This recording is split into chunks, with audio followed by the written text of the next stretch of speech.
And for today's vlog ay kasama natin si Sir Bong at si Ma'am Apple at ang kanyang pamilya. Ang napili nilang bahay, etong Regent Heights Subdivision. Ngayon, tatanungin natin kung bakit. Bakit mo niyo nagustuhan dito?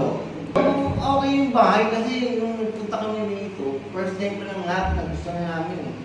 Yung 3 bed. At ayon nga sa kanila, nagustuhan nila ang Regent Heights Subdivision dahil ito ay kumpleto ng turnover. May 3 kwarto, 2 toilet and bath at meron pang space para sa maliit na parking lot.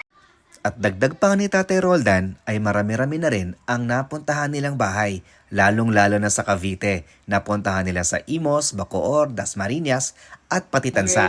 At dito rin sa Bulacan ay napuntahan nila ang Santa Maria, Bukawe, Marilao at lastly, etong San Jose del Monte, Bulacan. Bakit kaya, sir? Ewan ko, parang dito kami nila ng kapalaran. Bakit naman namin, sabi namin, lalaban namin ito. Sir, napanood natin si Sir Oo, Jose. si Sir Raj. alright. Maganda yung explanation niya. Maganda. Opo. Thank you very much po. Malaki ang pasasalamat ko sa pamilya ni Ma'am Apple at ni Sir Bong dahil nagtiwala sila sa atin. Ngayon ay ipapakita ko naman sa inyo kung gaano nga ba kaganda etong nabili nilang bahay.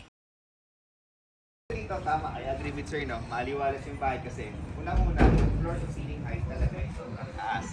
And aside from that ay malalapad yung kanyang bintana. Okay, so this house has 3 bedrooms, 2 toilet and bath, complete yung turnover, naka-tiles na, naka-paint na, and for as low as 16 to 17,000 pesos per month through Pag-ibig financing. Magda-down ka lang ng 570,000, yun yung dinaw nila. Then, yung susunod nun ay 16 to 17,000 pesos per month. Napaka-accessible dahil andun lang yung sakayan papuntang Quezon City. So, andyan yung bus, yung jeep, papuntang Metro Manila.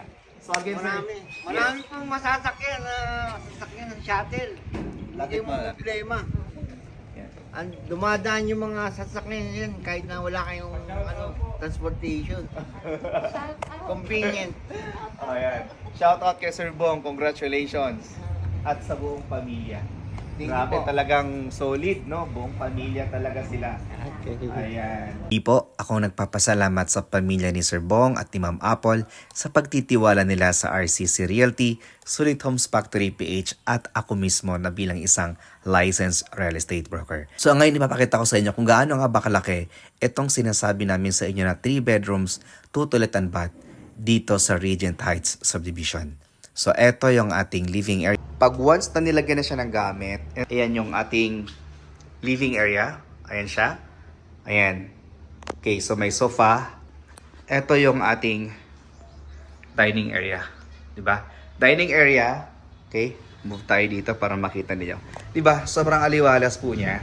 Sa mga future homeowners and investors din natin na gusto makita yung full video or magpa-house tour dito sa Regent Heights Subdivision, please tawagan niyo po kami sa mga numero na naka-flash dyan sa screen para madala namin kayo mismo dito sa loob ng site. So again, ang address po nito ay sa Barangay Poblacion, San Jose del Monte, Bulacan. Malapit po siya sa Star Mall San Jose, malapit sa MRT 7 Station, malapit sa SM San Jose del Monte, Bulacan, sa ospital, ibang establishmento dito sa San Jose del Monte, Bulacan. For more details about this project, trippings and reservation, tawagan niyo na po kami sa mga numero na naka-flash dyan sa inyong screen. Thank you and God bless.